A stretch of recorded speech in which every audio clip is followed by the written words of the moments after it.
Doctor P B Srinivas ಅವರು ಎಂದು ನಮ್ಮನ್ನು ಅಗಲಿದ್ದಾರೆ. ಅದು ಇಡೀ ಕನ್ನಡ ನಾಡಿನ ಜನತೆ ಇವತ್ತಿನ ದಿವಸ ತುಂಬ ದುಃಖವನ್ನು ಅನುಭವಿಸ್ತಾ ಇದೆ ಅಂತ ನಾವು ಹೇಳ್ಬೋದು. ಅವರ ಒಂದು ಕಂಠಶಿರಿಯಿಂದ ಬಂದಿರುವಂಥ ಹಾಡುಗಳು ದಾಖಲಾರ್ಹವಾಗಿರುವಂಥವು, ಇತಿಹಾಸ ಪ್ರಸಿದ್ಧವಾಗಿರುವಂಥವು. ಸೂರ್ಯ ಚಂದ್ರರಿರೋ ತನಕ ಅವರ ಹಾಡಿದ ಹಾಡುಗಳು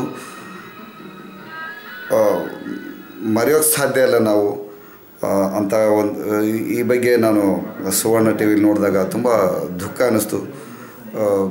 ಇನ್ನೂ ಒಂದಷ್ಟು ಕಾಲ ನಮ್ಮ P B Srinivas doctor P B Srinivas ಅವರು ಇರಬೇಕಾಗಿತ್ತು ಕನ್ನಡ ನಾಡಿನಲ್ಲಿ ಅಂತ ಕನ್ನಡ ನಾಡಿಗಾಗಿ, ಕನ್ನಡ ನಾಡಿನ ಒಂದಷ್ಟು ಹಾಡುಗಳನ್ನು ಏನು ಅವ್ರು ಹಾಡಿದರು ಅದು ತುಂಬ ಅದ್ಭುತವಾದ ಹಾಡುಗಳಾಗಿದ್ದವು.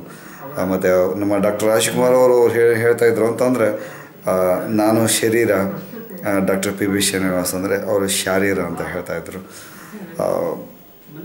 ನಾವು ಕೂಡ ಒಂದು ಬಾರಿ ಆ ಹಾಡುಗಳನ್ನ ಅನುಕರಣೆ ಮಾಡ್ತಾ ಇದನ್ನು ಮಾಡ್ತಾಯಿದ್ವಿ, ಹಾಡೋದಕ್ಕೆ ಪ್ರಯತ್ನ ಮಾಡ್ತಾಯಿದ್ವಿ. ದುಃಖ ಅನ್ನಿಸ್ತಾ ಇದೆ.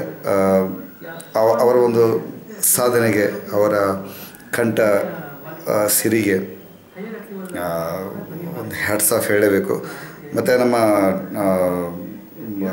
ದೇವರು ಕೂಡ ಅವರ ಕುಟುಂಬ ವರ್ಗಕ್ಕೆ ಸಕಲ ಶಾಂತಿ ನೆಮ್ಮದಿಯನ್ನು ಕೊಡಲಿ. ಮತ್ತು ನಮ್ಮ ಡಾಕ್ಟರ್ ಪಿ ವಿ ಶ್ರೀನಿವಾಸ್ ಅವರ ಒಂದು ಆತ್ಮಕ್ಕೂ ಕೂಡ ನಾನು ಒಬ್ಬ ಸಾಹಿತಿಯಾಗಿ ಒಂದು ಶಾಂತಿಯನ್ನು ಕೋರ್ತೇನೆ. ಅವ್ರ ಕುಟುಂಬಕ್ಕೂ ಕೂಡ ಒಂದು ಕಾಂಡೋಲೆನ್ಸ್ ಸಂದೇಶವನ್ನು ಈ ಮೂಲಕ ನಾನು ಕೊಡೋದಕ್ಕೆ ಬಯಸ್ತೇನೆ. ಅಷ್ಟು ಮಾತ್ರ ನಾನು ಹೇಳಬಲ್ಲೆ.